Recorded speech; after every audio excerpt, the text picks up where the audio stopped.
لام میم کا ذکر کیا گیا۔ حضرت عبداللہ بن عمر رضی اللہ تعالیٰ عنہما سے روایت ہے، وہ فرماتے ہیں کہ قال رسول اللہ صلی اللہ علیہ وسلم ان هذه القلوب تصدع كما يصدع الحديد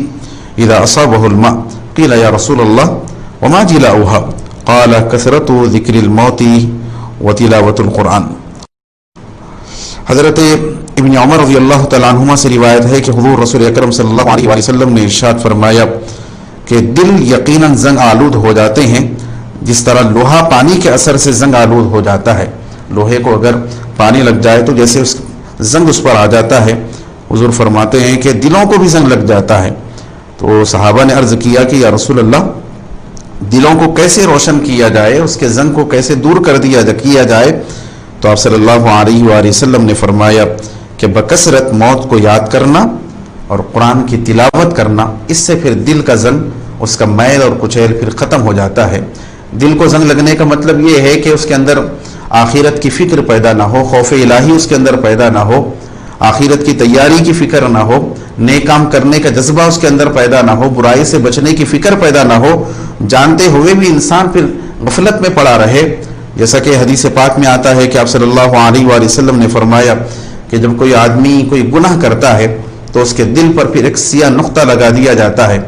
اگر وہ توبہ کرتا ہے تو پھر صاف کر دیا جاتا ہے، ختم کر دیا جاتا ہے۔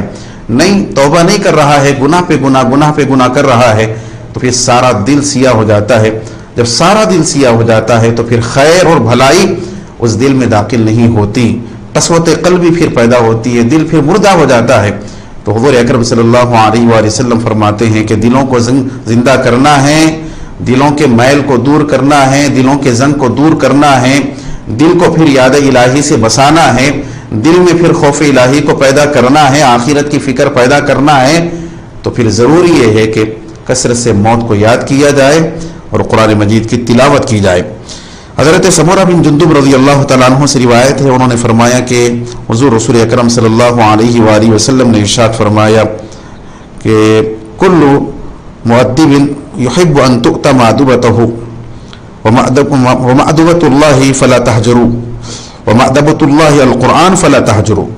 شعب الایمان باب تعظیم القرآن فصل فی ادمان القرآن۔ حضرت سمورہ بن جندب رضی اللہ تعالیٰ عنہ سے روایت ہے، انہوں نے فرمایا کہ حضور رسول اکرم صلی اللہ علیہ وآلہ وسلم نے ارشاد فرمایا ہر دسترخوان بچھانے والا چاہتا ہے کہ اس دسترخوان پر حاضر ہوا جائے، اس سے کھایا جائے، اس سے استفادہ کیا جائے، اس کے نعمتوں کو حاصل کیا جائے، اور فرمایا کہ اللہ کا دسترخوان جو اس کی نعمتوں کے حصول کا ذریعہ ہے وہ قرآن مجید ہے، بس تم اس کو نہ چھوڑو۔ عن ابی سعید رضی اللہ تعالیٰ عنہ قال قال رسول اللہ صلی اللہ علیہ وسلم یقول رب عز وجل من شغلہ القرآن عن ذکری ومسألتی اعطیته افضل ما اعطی السائلین وفضل کلام اللہ علی سائر الکلام کفضل اللہ علی خلقہ۔ سنن الترمذی ابواب فضائل القرآن۔ حضرت ابو سعید خدری رضی اللہ تعالیٰ عنہ سے روایت ہے کہ حضور رسول اکرم صلی اللہ علیہ وآلہ وسلم نے فرمایا رب عز و جل فرماتا ہے، یعنی حدیث قدسی ہے، اللہ تعالیٰ فرماتا ہے کہ جیسے قرآن کی تلاوت اور اس کی تعلیم کی مشغولیت نے میری یاد اور مجھ سے سوال کرنے سے محروم رکھا، یعنی جو قرآن کی تلاوت میں مصروف رہا یا قرآن کی تعلیم میں، قرآن کا علم حاصل کرنے یا سکھانے میں مصروف رہا، جس کی وجہ سے اس کو مانگنے کے لیے وقت نہیں مل سکا یا اللہ کا ذکر کرنے کے لیے اس کو پھر وقت نہیں مل سکا، تو رب تعالیٰ فرماتا ہے کہ میں اسے ان لوگوں سے بہتر چیز عطا کروں گا جو میں مانگنے والوں کو دیتا ہوں۔ اور فرمایا کہ اللہ کے کلام کی دوسرے تمام کلاموں پر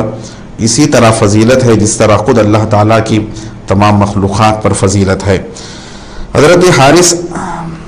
حارث آور رضی اللہ تعالیٰ عنہ سے روایت ہے، وہ فرماتے ہیں کہ میں مسجد کے پاس سے گزرا تو دیکھا کہ لوگ دنیاوی باتوں میں مشغول ہیں، چنانچہ میں حضرت مولا علی کرم اللہ وجہہ کے پاس گیا اور عرض کیا کہ اے امیر المؤمنین، کیا آپ نہیں دیکھ رہے ہیں کہ لوگ باتوں میں مشغول ہیں؟ آپ رضی اللہ تعالیٰ عنہ نے فرمایا کہ کیا ایسا ہے کہ لوگ دنیا کی باتوں میں مصروف ہو گئے ہیں؟ میں نے عرض کیا کہ ہاں۔ تو حضرت علی کرم اللہ وجہہ نے فرمایا کہ میں نے رسول اکرم صلی اللہ علیہ وآلہ وسلم کو فرماتے ہوئے سنا ہے کہ عنقریب ایک فتنہ آنے والا ہے تو میں نے عرض کیا کہ اس سے بچنے کا کیا راستہ ہوگا؟ حضرت علی فرماتے ہیں کہ میں نے حضور سے پوچھا کہ اس فتنے سے بچنے کا راستہ کیا ہوگا؟ تو حضور اکرم صلی اللہ علیہ وآلہ وسلم نے فرمایا اللہ کی کتاب قرآن کریم کہ جس میں تم سے پچھلوں کے متعلق بھی تذکرہ ہے اور تمہارے بعد کا بھی، نیز اس میں تمہارے درمیان ہونے والے معاملات کا حکم ہے، اور یہ سیدھا سچا فیصلہ ہے، یہ مذاق نہیں ہے۔ جس نے اسے حقیر جان کر چھوڑ دیا اللہ تعالیٰ اس کے ٹکڑے کو ٹکڑے کر دے گا، پھر جو شخص اس کے علاوہ کسی اور چیز میں ہدایت تلاش کرے گا اللہ تعالیٰ اسے گمراہ کر دے گا۔ یہ اللہ کی ایک مضبوط رسی ہے اور یہی ذکر حکیم ہے اور یہی صراط مستقیم ہے۔ یہ ایسی کتاب ہے کہ جسے خواہشات نفسانی ٹیڑھا نہیں کر سکتے اور نہ ہی اس سے زبان خلط ملط ہوتی ہے، علماء اس سے کبھی سیر نہیں ہو سکتے، یہ بار بار دہرانے اور پڑھنے سے پرانا نہیں ہوتا، اس کے عجائب کبھی ختم نہیں ہو سکتے۔ اسے سن کر جنات کہہ اٹھے کہ ہم نے عجیب قرآن سنا جو ہدایت کی راہ دکھاتا ہے، ہم اس پر ایمان لائے۔ جس نے اس کے مطابق بات کی اس نے سچ کہا، جس نے اس پر عمل کیا اس نے اجر پایا، جس نے اس کے مطابق فیصلہ کیا تو اس نے انصاف کیا، اور جس نے اس کی طرف لوگوں کو بلایا تو اسے صراط مستقیم پر چلا دیا گیا۔ پھر حضرت